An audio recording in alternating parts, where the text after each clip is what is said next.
the UK government's in a will it, won't it phase, should we, shouldn't we mode. China new EV registrations see a massive boom, and Ford now looks to be on the verge of total collapse. We select the good, the bad and the ugly viewer comments, and we provide a rapid roundup of UK EV public charging prices, and we reveal the new entry and the progress of the Fantasy EV virtual stock portfolio.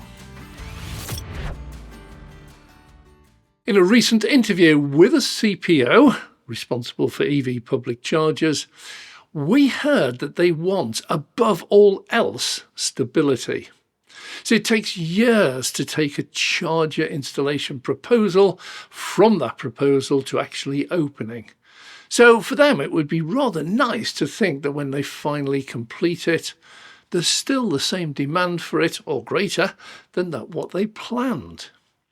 Now, as America found out, there's nothing worse for industry than uncertainty. And Labour is now bringing that to the table. In the latest announcement, Labour scrapped the winter fuel payment cuts they stated were essential just a few months ago. It's a clear U-turn. When next we hear that the full self-driving target of 2026, that's to be pushed back now to 2027 and the second half at that.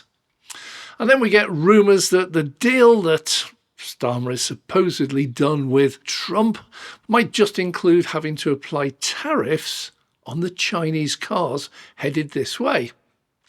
Well, we signed a historic new deal with Europe, who themselves are slowly beginning to welcome the Chinese EV makers. Now they can no longer rely on the US. And they're seeing them not so much as competitors, but more as partners. And as a recent video we launched shows, the EV charging infrastructure is changing rapidly, but the government is not yet ready to U-turn on their target of 480,000 public EV chargers by 2030. Well, flip-flop, yes, no. What's best really to save my job at the next election? That's more important. Anyway, full self-driving is already here. We get a group of deluded viewers who continuously comment, oh, it's never going to happen, it's impossible. I put them firmly into the, well, we never really landed on the moon category. And when you do try and provide proof, like on the moon landing, they claim Photoshop, despite the original video camera, digital, not being invented till the 1990s, and Photoshop was also 1990. So how do they explain away the 1969 celluloid film footage? It's just a detachment from reality. Well, full self-driving to them is the same. But in America and China, they're already on the roads, paying passengers on a daily basis. Cities like Phoenix, San Francisco and Los Angeles already have them. They run them with Waymo and Uber. China's even further ahead. Now, it is true that the full level 5 autonomous vehicles are not yet here. Those on the roads are level 4. But there's a myriad of companies working towards level 5, and it's only a matter of time. Not if, but when. So the UK target of allowing and licensing AVs on the road, AVs, autonomous vehicles, by the way, in 2026 has now been put back to late 2027. The law's already been passed. It was in the King's speech. The UK government has little to do other than, well, to allow it to happen. But now they find they can't even do that. But you see, when it comes to public chargers, the government's still pouring in money. And they're forcing more and more installations when, from my own experience, the existing ones pretty much deserted. Yeah, I know if you go to a particular one at a specific time, you'll find it busy, and on some occasions you may have to queue. But you do at petrol stations on a bank holiday Monday. But the average occupancy rate's around 20%. Most of them are empty most of the time. Whereas the FSD technology is racing ahead at a frenetic pace, requiring adoption even earlier, they go and put it back. Meanwhile, EV charging has changed out of all recognition. See, when the government set the original target back in 2020, that was to hit the 480,000 by 2030, it was using data from before 2020 to formulate the demand. And pre-2020, the average EV would struggle to reach 100 miles. Nissan Leaf, Renault Zoe. And the BMW i3, well, got a bit closer, was probably doing about 100, 150 miles average. But longer range EVs like the VW ID3, they'd not yet arrived. And Teslas didn't count, as back then they had their own dedicated network. They didn't need public chargers. So back then, 2019, if you wanted to take an EV on a road trip, you needed a public charging. Fast forward to today, and the average EV now easily exceeds 200 miles. Most are nearer 300 and many are up and above 400 miles on a single charge. Well, in plain English, a modern EV can do an average road trip these days without having to recharge. Now, in the next few years, that's going to increase further as standard. So does this mean that the target of 480,000 public chargers by 2030 is no longer valid? We might never find out, because the 2020 report is still the mantra the government's working to, and to my knowledge, nobody's looking into it. Nobody is seeing if it's still valid, yet they're pouring the money in. U-turns have become a fact of life in modern politics as technology improves, AI appears, and social norms adapt to a modern society. Governments should keep up, or in many cases, they should not get too involved in the first place. The trouble is, they seem to do none of that, and our industry suffers. See, we're at the start of a massive tech revolution. We're seeing it in things like AI, and we risk missing out and being left behind. It seems in response to the shambles that is the US tariff war, China, the target that seemed to start it all, is just going ahead and ignoring it all. They do not export any cars to the US, neither ICE nor EV, so their auto industry is not affected by that. Many components are, and those are the ones they do export, like batteries, rare earth metals and refined lithium. But they seem to be pretty much unaffected, as anyone who wants to make an EV has got to buy them from somewhere. China's by far the largest source. The tariffs do seem to be affecting the average US citizen, who buys most things on Amazon, who buy most things from China. So Chinese factories making tat for the Western world are suffering, but factories involved in making EVs for the Chinese people, well, they're storming away. We've just got the latest figures for week commencing 12th through to the 18th of May, and they're now released, and they show that they registered 390,000 new cars, of which 218,000 were EVs. That shows them up 29.8% year on year. And the EV penetration has now reached a new high of 55.9%, more than twice ours. Although top of the list, as usual, is BYD. They don't count because they include PHEVs and hybrids and pretty much everything else in their total. Now, Tesla began delivering their long-awaited Model Y refresh, and registrations soared to 11,130. That's up 262.5% from the previous week. NIO sales were up 8%. Xiaomi was up 38%. Oh, by the way, that really must hurt Apple, since they, as a smartphone company, tried making EVs but crashed and burned, finally abandoning the idea. Xiaomi, a Chinese smartphone company, has succeeded. They only have one model, that's the SU7, several variants of it, and they're storming away. BYD, by the way, are also close to releasing a totally new range of EVs, the Denza range. It's sort of the equivalent of Toyota releasing the Lexus range. There are a load of new EVs launching this year in China, and many will head towards Europe and the UK. None, of course, to America. So far from the tariffs forcing the US manufacturing industry to flourish, offering full employment to all who want to work, the tariffs seem to be hitting them really hard. The Tesla over there, with 85% of their EVs being homemade using American components, parts and labour, they're the least affected of any of the automakers in America, while the giants Ford, GM and Stellantis are getting hammered, as most of them manufacture or assemble in Mexico and China. Well, the tariff saga is a long way yet to run, so the effects we're seeing are just the initial reactions. Longer term, as long as this government does not cave in totally and apply tariffs on China, we could come out all right. Longer term, the US auto industry could face total collapse. Europe's also in a delicate situation as they do export huge numbers of cars to the US, or at least they used to. Think VW, BMW, all popular cars over there. Well, talking of legacy auto, Ford seemed to be leaping into the top slot for the first, most likely to go bust of the original legacy automakers. They're in a right mess. Now, they appeared to dive in the early days once the EV craze started and once they realised it is actually here to stay and represents the future of motoring. Their dream of it collapsing and being able to get back to what they'd always done, making pretty average cars at ever higher prices, altogether was finally crushed. They made all the right sounds and said all the right words. But their first attempt was the Mach-E, which launched at around, it must have been about twice the price of a petrol V8 version Mustang. Guess what the buyers preferred? Well, it was obvious how it was all going to end.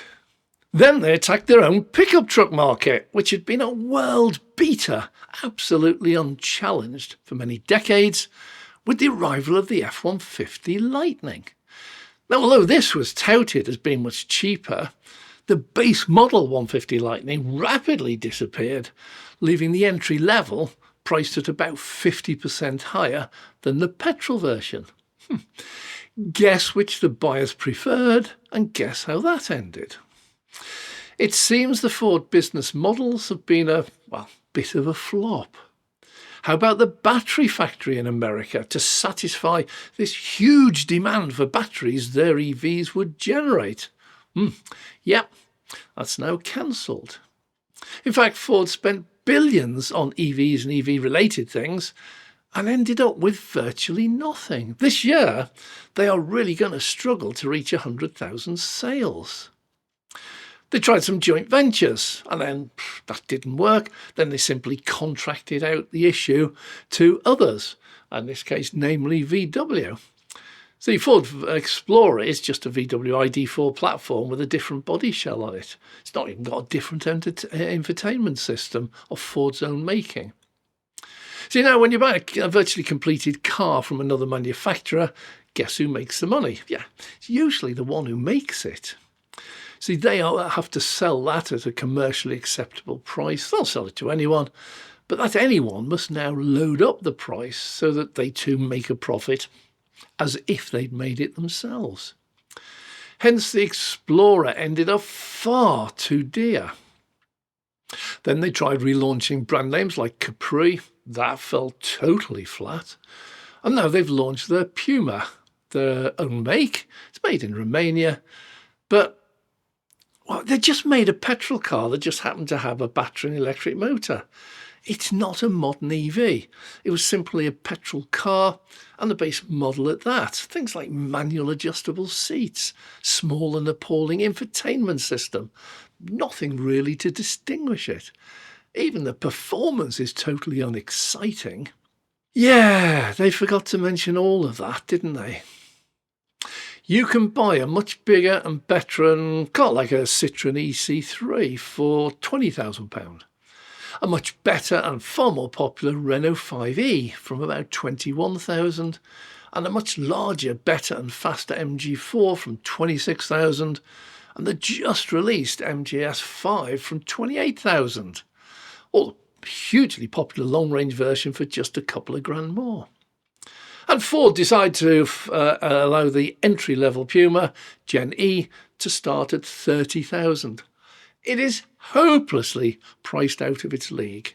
It's not going to succeed. So Ford is not selling EVs. They're not even selling smaller ICE and hybrids, as they are deemed to be far too low on profit. So a long time ago, they abandoned them in favour of going towards the top of the range models. That gave a much higher profit margin. Unfortunately, they didn't sell either. In fact, Ford is selling fewer and fewer cars of any sort, apart from commercial. Commercial's doing rather well, but that leaves them with the problem of what to do with all their factories that are making cars they cannot sell. Well, unions have a good idea. You've got to keep making those cars they cannot sell and give the workers a pay rise. Oh, yeah. Oh, and don't even think about closing any factories. You first need to stop paying directors crazy salaries and bonuses, bring them down to zero before you can even think about mentioning closing a factory. Well, a short while ago, Ford US bailed out Ford Europe, but recently that's China changed nothing. It was a final, here's us doing what we can. Now we are out of money, so you're pretty much on your own. And they're going broke very quickly. Past decisions have cost them billions in wasted money and resulted in fewer sales than ever. They're simply running out of money in Europe, and the US Ford is little better with tariffs now looming. Ford Europe is in dire trouble. They want to cut up to 14% of workers. The union obviously say no, just went on strike. But even if Ford gets their way and cuts the 14%, that does not answer the problem of how to sell more cars. They are just not selling. Both the Explorer and the Capri, they were touted as the successful story, but they're not the success they planned. In both cases, they're making far more than they can sell. Dealers can't take any more. They had a massive launch, including Eric Cantona, that failed to stir up any excitement for the new EVs that themselves failed to stir up any excitement. Well, Ford is heading rapidly to that point of no return where the very survival is what is on the table, not any future grand plans to return to profit. VW, meanwhile, are on a resurge with record sales in Europe, taking much of the Ford share of the market. But even for them, that's only half the picture, as their sales to the biggest market in the world that represented half of VW's sales and profits, China, has also collapsed, along with the US market that is just in the process of grinding to an almost complete halt. Now, all these figures will take far longer to appear. It sort of happens in slow motion, but they're all on their way. VW now might survive longer because some of their group members, like Skoda, are doing rather well in Europe. But Ford looks like they might beat them to the bankruptcy winner. Now, refreshing change, we have a quick look at the comments section we receive, and searching for the good, the bad and the ugly, it shows a remarkable drop in the number of really bad and ugly comments we're receiving. Now, we're not going to troll back months to find them, so this week we're sort of bypassing the ugly. We'll do a good, a bad and a pretty bad. Anyway, for the good, we're seeing far more grown-up comments and observations. So the first one we're going to open with is from Oasis Amps, with his comments about, or her comments about, the new EV tech getting better and better. And as it does so, that drives down costs. While this does affect the resale value of the cars that we own, having bought them or leased them, it does make buying or leasing the next one a much better proposition. Now, we learned that with computers, where every new one you bought was bigger, better, faster, more powerful, more intelligent, but pretty much the same price or cheaper than the one it's replacing. So it means that the used ones now drop down in price, but they also now drop into a lower category where far more people can afford one. It's a double-edged sword. Well, thank you for your comments, Oasis Amps. On the bad side, we have a couple of entries here. First quick one comes from IT Treasure. It's asking about are EVs catching fire in hot weather.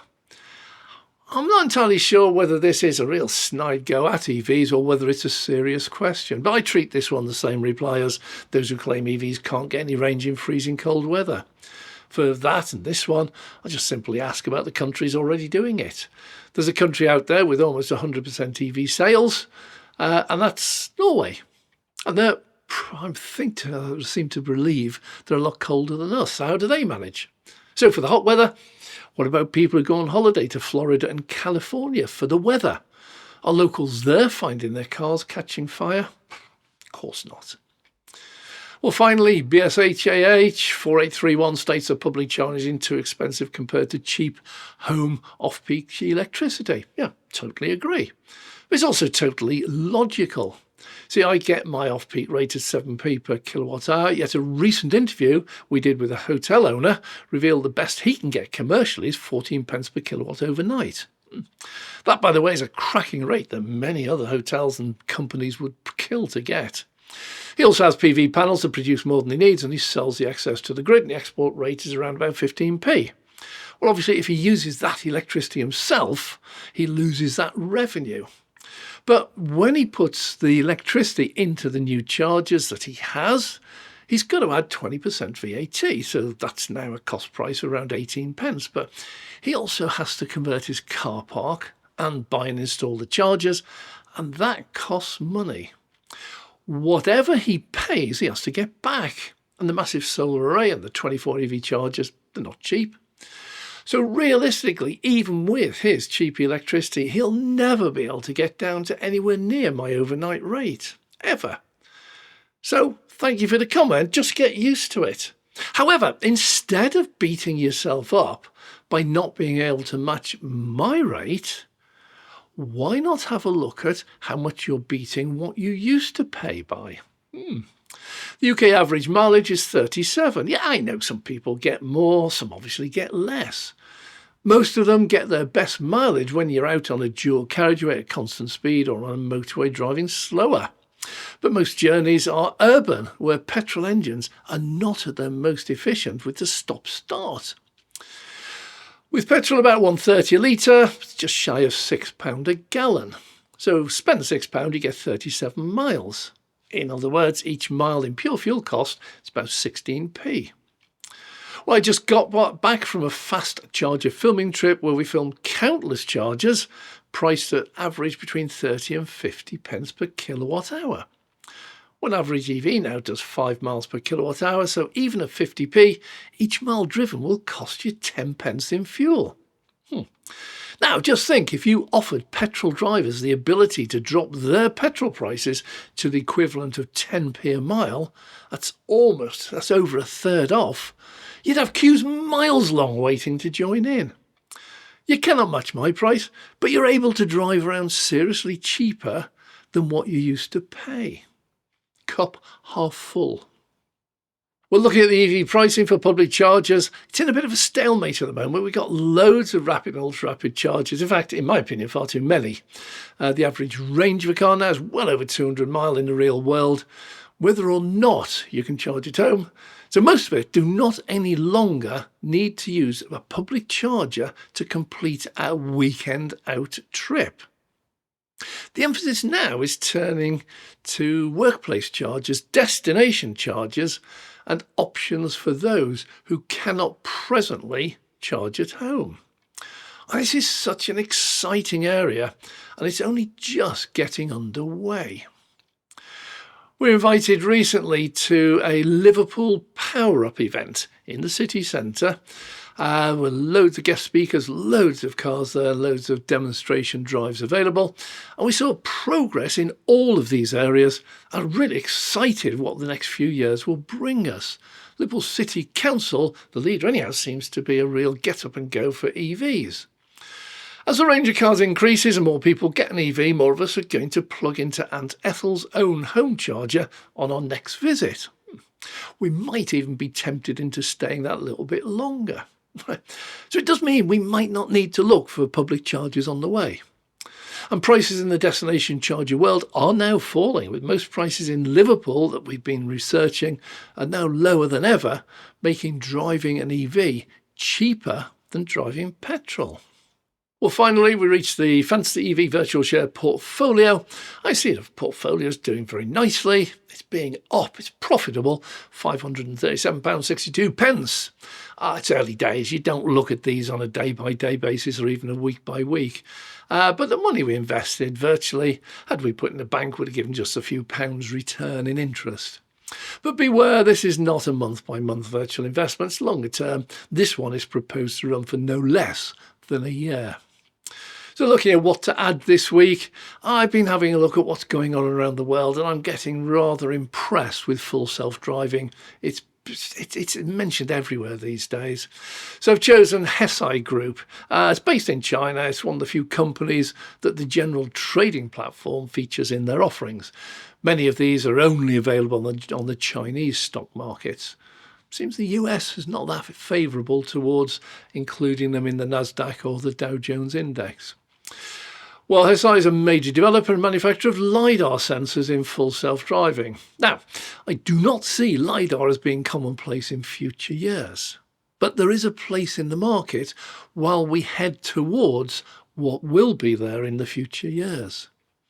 Full self-driving and AI even featured on the BBC this week as a major news report in prime time.